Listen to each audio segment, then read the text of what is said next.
বাংলাদেশ ক্রিকেটের কথা আর কি বলবো ভাই। বাংলাদেশ ক্রিকেট খেলা যারা দেখে, বাংলাদেশ ক্রিকেটকে যারা সাপোর্ট করে, এরা এই পর্যন্ত হতাশ ছাড়া আমার মনে হয় না বাংলাদেশ দল থেকে কিছু পাইছে বললা। দেখেন, বাংলাদেশ ফুটবলেও সিন্ডিকেট, ক্রিকেটেও সিন্ডিকেট, মানে সবকিছুর মধ্যে সিন্ডিকেট, যার ফলে বাংলাদেশ কোন সময় ক্রিকেট বলেন ফুটবল বলেন কোন সময়ে আগাইতে পারবে না। এই কথাটা কেন বলছি?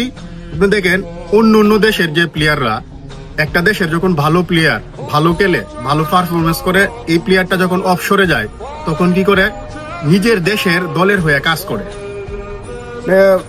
সব দেশে, অস্ট্রেলিয়া বলেন, পাকিস্তান বলেন, ইন্ডিয়া, শ্রীলঙ্কা, সবাই মানে একটা দেশের প্লেয়ার ভালো যখন খেলে তখন এই প্লেয়ারটা যখন অফশোরে যায় তখন এই দলের হয়ে কাজ করে। আর আমাদের বাংলাদেশের কি, বাংলাদেশের প্লেয়াররা যারা যারা ভালো খেলতো, যেমন ভালো যারা খেলতো সবাই তো আর অফশোর নিছে না। সাকিব আল হাসান তো রাজনীতির কারণে দেশের বাইরে।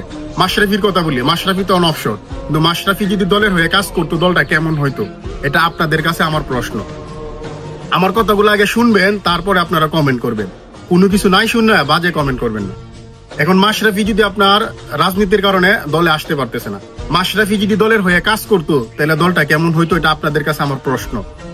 এখন দেখেন, রাজনীতির কারণে সাকিব আল হাসান দেশের বাইরে, সাকিব আল হাসান দেশে আসতে পারতেছে না।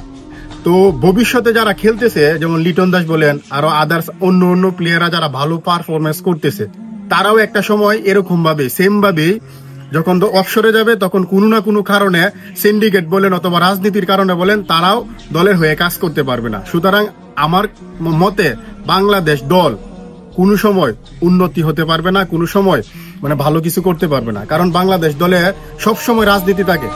রাজনীতিটাকে যে সময় বাংলাদেশ দল থেকে সরানো যাবে তখনই বাংলাদেশ দল একটা কিছু করতে পারবে। দেখেন, গতকালকের যে ম্যাচটা, মাত্র 190 রান। আমার সাথে যারা খেলা দেখছিল সবাই গিয়া ঘুমায় পড়ছে যে বাংলাদেশ 190 রান তো জিতবো। আমি একমাত্র ব্যক্তি যে বলছি যে না, বাংলাদেশ জিতার সম্ভাবনা নাই। বাংলাদেশ সেট দেওয়ার একটা অভ্যাস আছে, যে সেট মারে। শেষ পর্যন্ত কি করছে? ম্যাচটা মানে জিততারছে না, ম্যাচটা ভাগছে। এই বাংলাদেশের ম্যাচ নিয়ে কথা আর বলতে আমার ইচ্ছা না। এটা অনেক ভিডিও দেখছি, অনেকে অনেক কিছু বলতেছে, ঠিক আছে।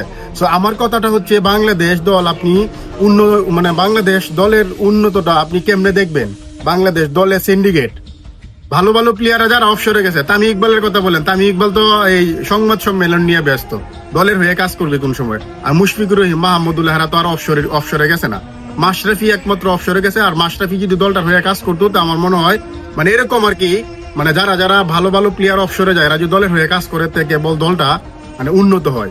তা বাংলাদেশের কাছ থেকে এরকম কিছু আশা আমরা করতে পারি না। আর আমরা যারা বাংলাদেশ ক্রিকেটকে সাপোর্ট করি, আর একমাত্র দর্শক হতভাগা আমরা, কোন সময় বাংলাদেশ দলকে নিয়ে ভালো কিছু আশা করতে পারবো না। বাংলাদেশ দলকে নিয়ে আমরা সবসময় হতাশই হব, মানে বাকি জীবন ভরা যেভাবে হতাশ হয়ে গেছি এরকম ভাবে সবসময় হতাশ হব। আর আমার কিছু বলার নাই, আমার কথাটা আমি বলছি। আপনাদের যদি কোনো কিছু বলার থাকে তো আপনারা কমেন্টে জানাবেন। আজকের ভিডিওটা এই পর্যন্তই। সবাই ভালো থাকবেন, সুস্থ থাকবেন। আসসালামু আলাইকুম।